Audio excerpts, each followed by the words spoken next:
Welcome to the Gabili YouTube channel, and for today's tutorial, I will be teaching you on how to turn on and off adjust zoom level using keyboard shortcuts on iPhone X. But first, kindly subscribe to this channel and don't forget to hit the subscribe button and the bell to notify you for the new updates. And let's start!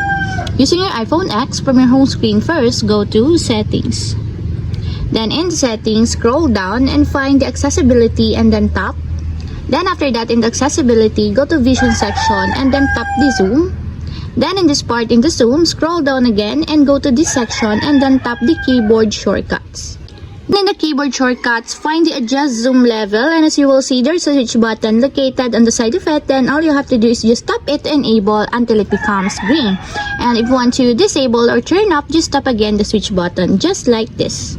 And that's it, we have successfully turned on and off adjust zoom level using keyboard shortcuts on iPhone X. If you have a question, can you comment down below, and don't forget to hit the subscribe button and the bell to notify you for the new updates. And thank you for watching!